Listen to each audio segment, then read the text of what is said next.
Hey Ghoulsters, welcome back to the Ghoul Mates and to another episode of What We Think in the Shadows. What We Think in the Shadows. Do you like that? I think I do like that. I just made that up. Okay, we weren't planning on doing this weekly, but then after watching last week's episode, we were kind of like, how can we not share our thoughts on this? So we're not going to commit to weekly because we don't know if we really can fulfill that as we get into spooky season, but we will try our best to kind of like stay pretty up to date with the show. Yeah, I mean, we have a lot going on for Halloween season, so we'll do our best to do one of these a week. If not, we'll try to like bunch them up, maybe. When we do. So whatever we miss, we'll kind of lump it into one episode of, what is it called? What We Think in the Shadows. What We Think in the Shadows. So, okay, so episode 3. You're going to ask me what I think about episode 3? Or do you want to go? You go. It's your show. So, I like this episode more. It's kind of starting to pick up, and like there's just a lot of funny things happening. I think this season they're delving into Nandor's love life a lot more, so it has to do with that.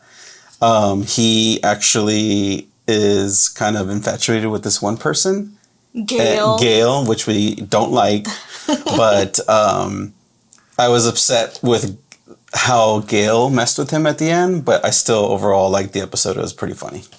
Yeah, it was a good episode. I think I'm just gonna come out and say it. I hate Gail. I hate Gail too. You know what? I love the whole storyline and how funny it is. The way they're saying like Nadia hates her because she's a girl, and it's like a constant storyline throughout. And I think as a woman, we have always been there because people just naturally want to pit women against each other. Yeah, and like, I think all of us have been in that situation where it's like, I don't hate her because she's a girl. I hate her because she's a terrible person. Yeah.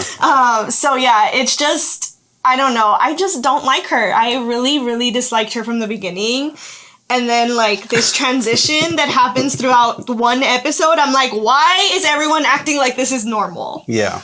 It's not normal. Yeah. When I was watching it, like there was two things that kind of jumped out, and that was, how everybody perceived that because Nadia didn't like her is because she's a woman, but it was because of what she was doing to her friend Nandor, or that's how I saw it. And the other thing was, I think we've all been in a relationship where it was kind of one-sided, and you were really into someone that was really selfish. So that kind of resonated with me, and it kind of made me laugh because you're not talking about me, right? No. You are the one that saved me from all that drama. Okay. So like it touched me because I was like, you know what? I hope that Nandor does find someone, because once he finds that special person, like all that like goes away. Like it's so, you look back at it, you're like, that's so stupid.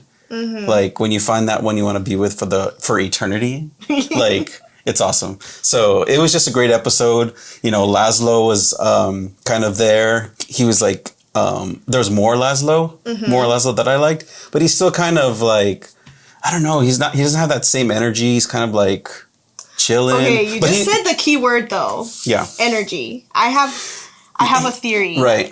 Okay, so I don't know if this is like too deep for the show because it's pretty on the nose most of the time. Right. But I've been thinking because I noticed it still too in this episode. I'm like, you're right. He's kind of like sitting most of the time in this episode. And then I started thinking like, what if he's low energy because Collin is slowly draining him? Well, I don't know. I was thinking about that too. But, when they were working on the car, like they were enjoying each other.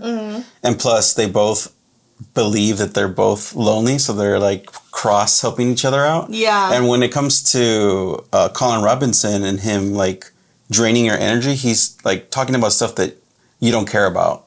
That's true. And like Collin and Lazlo, they were enjoying themselves, like taking the car apart and putting it back together. They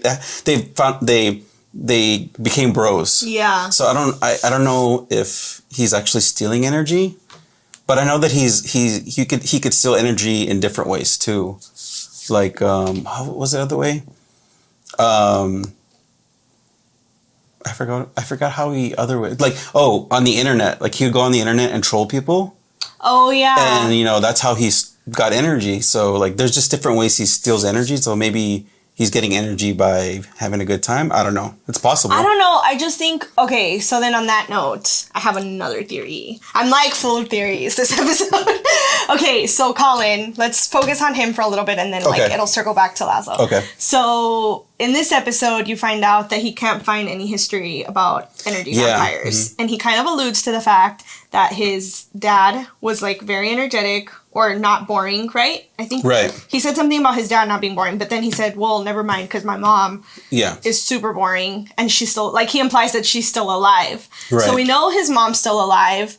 And then it got me thinking, like, what if, I think you said this during the episode, like, what if he's not a vampire? Right. Because something people on the internet are going crazy is that we have not discovered, like, the true sense of how powerful Collin really is, because he's in like one season already he's been electrocuted multiple times within minutes, and then now he's been literally like set on fire, in half, like driven into halfway through his body, and then run over and set on fire.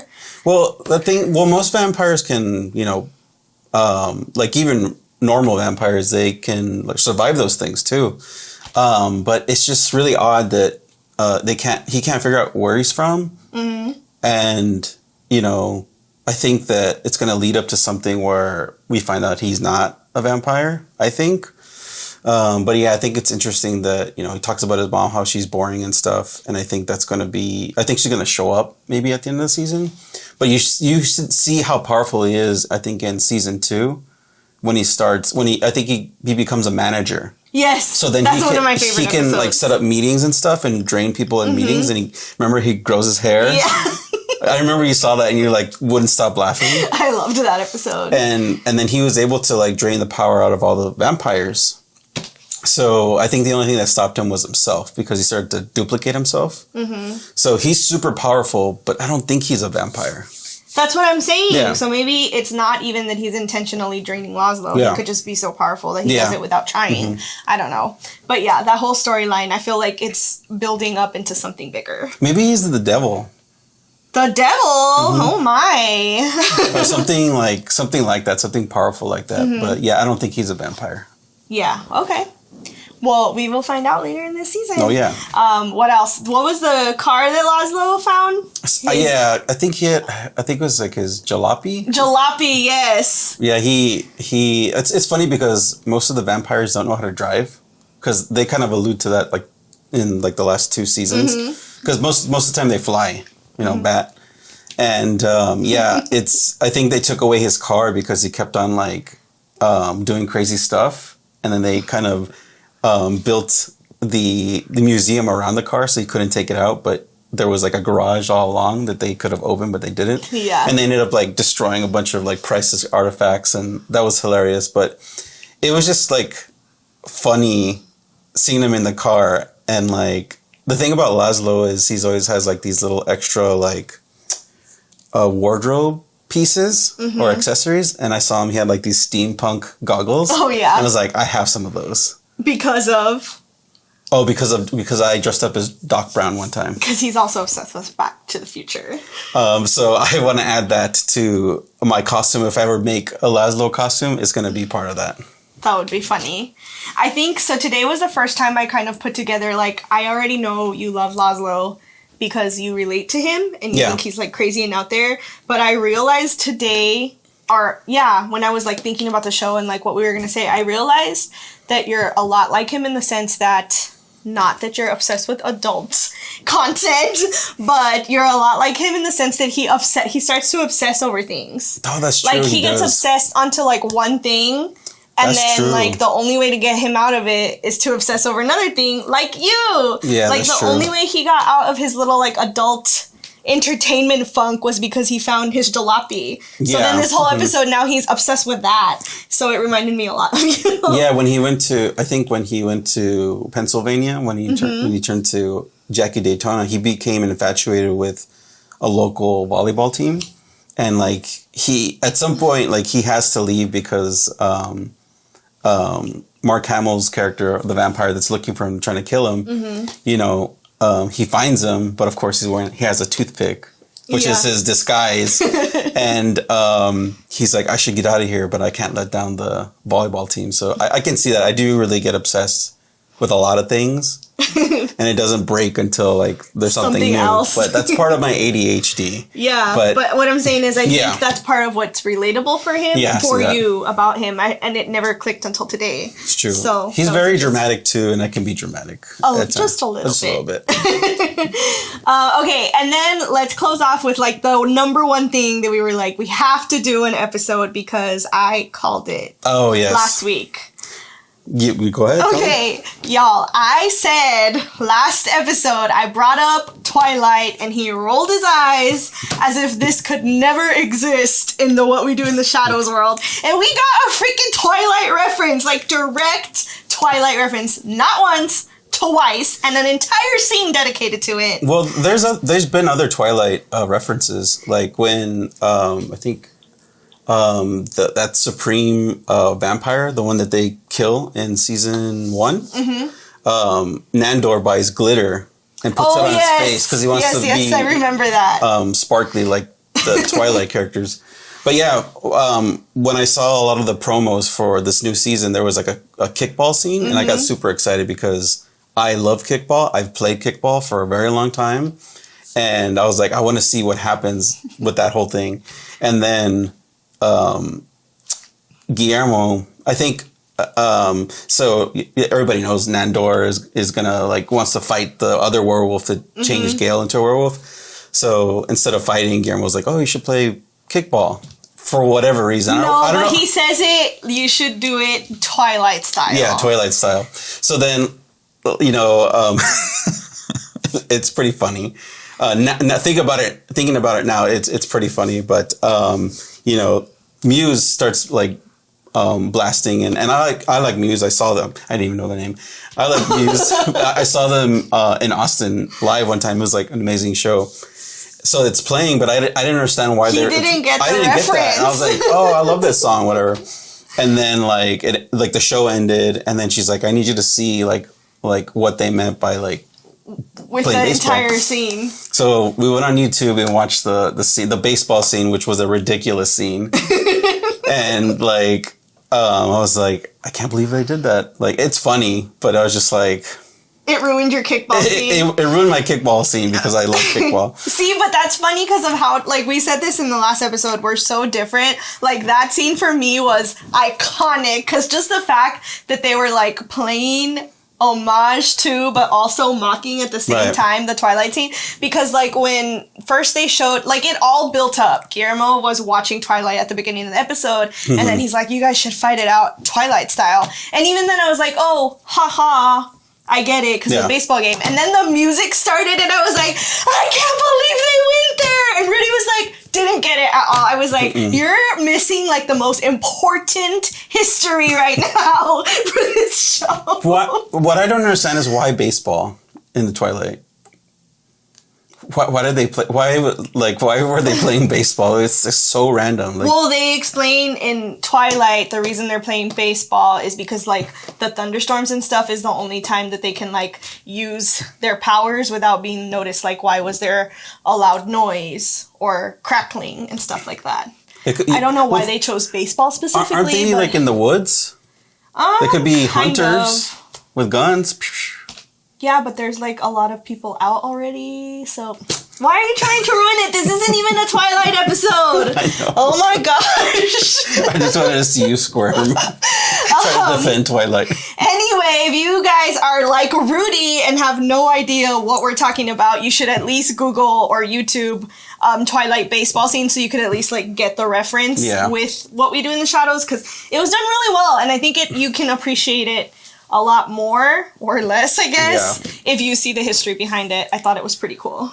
Well, I mean, it was funny because I just thought about it and putting it together. The video showed me it was pretty hilarious. But how did you feel how it ended when Nandor brought Gail back to life. Okay, so I'm glad you're right. That was not the baseball thing was not the last thing. Which, real quick, doesn't make any sense because she's a werewolf and she should have survived Nadia's kick to the head. Okay, so I heard a podcast, I don't remember which one it was, but they kind of talked about this, and they talked about how, remember in season 1 when the werewolf flies off, he comes out again in this episode. Right, correct. So the theory is that it's because she wasn't in werewolf form that she couldn't recover.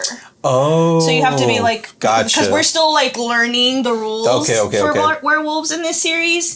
So the theory is that because she was in werewolf form, that's why she wasn't safe. Gotcha. But I'm so glad that you brought this up because for me, so much happened with that storyline and nobody is like freaking out about it. Like she was a werewolf turned in, which by the way, werewoman makes no sense. Werewoman. Because wolf is not masculine. Yeah. So I'm very concerned about why they chose that. But it's the terminology she wants. Okay. Well, that's fair. You have to respect. If she wants a werewoman. If that's how she wants to be named. That's not a gender thing. Hey, it's her choice. Okay, you gotta respect it. Yes, that's true. And then Nandor like just decides without like consulting anyone, he just turns her and she's a wolf, a werewoman. Werewoman. Nobody knows. A wereperson. Yes. Nobody knows what that's gonna do. Like, that's true. From what I can tell, nobody knows. Well, she turns into this massive bat, like a huge bat. Yeah, so she wakes up and no one's like, oh my god, it worked, or nothing. She just wakes up like nothing is like, oh, where's my pocketbook? Like, everyone acts like nothing just happened. Well, she acts like that. Everybody was just like... Well, yeah, like, no one's freaking out, though. Everyone's just like, okay. You know what? I did notice something when she gets up and she looks towards camera, and it's a split second. She has the same eyes that Collin Robinson has when he's draining people. Oh, really? Yeah, I don't know if that's anything... But yeah, I saw that and I was like, oh, but I think all the vampires do it too sometimes when they go, their eyes change. But yeah, she's terrible. Well, yeah, but okay. So what I'm trying to get at is, yes, you're right. I didn't notice the eye thing, but then when she does the bat thing again, nobody's freaking out that she's a giant werewolf bat thing that can't even like use her body because it's so big. I think that's gonna have some big repercussions down the line, and I think that I think that's a huge thing, especially with like the werewolf and vampire like accord or and whatever. The fact that they're the vampire council. Yeah, so it's I think it's a huge deal. Yeah. Now that you said it. And I'm very upset. This is why I'm upset, because I was all about like Nadia being a powerful vampire, and now I'm like, this witch Gail, because this is a family friendly show, freaking comes in, is a terrible human being to begin with, and now she's gonna be one of the most powerful supernatural beings. Like, I'm very upset right now that like some random girl who didn't even want to be a vampire is gonna be potentially like this very powerful character in the show. I am not here for it. What if she starts like turning people into a vampire werewolf hybrid, and then the werewolves and the vampires have to join together to stop her? That's still giving her so much importance. Well, I don't like her. I'm very upset about this. Well, I don't know. We all need like some type of villain to hate. Yeah, that's like good storytelling. That's true. I felt really disappointed in Nandor with what he did. I know. And you know what I thought was going to happen? I thought Guillermo was going to get really upset and annoyed that he was going to throw a stake into her heart. Like, I was waiting for her to get like killed by Guillermo. Like, I know. I have a feeling he's going to be the one who ends up killing her, and it's going to like completely shatter his relationship with Nandor. Yeah. But speaking of that, I did think that it was totally hilarious, like, the way Guillermo reacted throughout this entire situation, because at first you could tell he was like not having it, and then like when they find out she's a werewoman, his like smug attitude, he's like, it's not gonna last. Work. Yeah, he's like, oh, whatever my master wants, I just want him to be happy. It's not gonna work. Yeah, that was awesome, because he's just like, yeah, I mean, I'm not gonna get in the middle of it. Yeah, and then how he tries to manipulate Nadia. He's like, I know you hate Gail. I don't hate Gail! What about that Nadia doll when she got annoyed? Oh my god, yes! She gets so annoyed, she rolls her eyes and falls backwards. That was relatable. That's you. Her name says it all, Gail. I'm sorry if there's a Gail watching. It's just... I'm not happy with this situation. Yeah, I love that Nadia doll. She's just like... Oh. there needs to be like a GIF of that. Yeah, for sure. Make one. I'll make one and I'll put it on the interwebs. One of the like final scenes that I did like was when they all went outside to jump on Lazlo's car. And you know what it reminded me of? What? The Monsters. Oh, and that's it was very like heartfelt and stuff, and they all kind of jumped in there. And if you've seen the Monsters too, like they have like smokestacks too, and Lazlo's vehicle runs on coal and petrol, so it's like smoking. Yeah. So it reminds me of the Monsters, and they're all like monsters too. So. That's awesome. If you guys want to check out another spooky video, you can check out this one right here. And if you are totally into horror and scary stuff, then you might enjoy this series we put together last Halloween. It's called Tales from the Tent. It was like our first real video series we did, and it's full of true spooky stories, so you could check that out. In the meantime, you can hit that subscribe button and the notification bell down below so that you don't miss out on any of the tricks, treats, and spooky things we're brewing up for you. Until next time, we're sending you ghouls and kisses. Bye.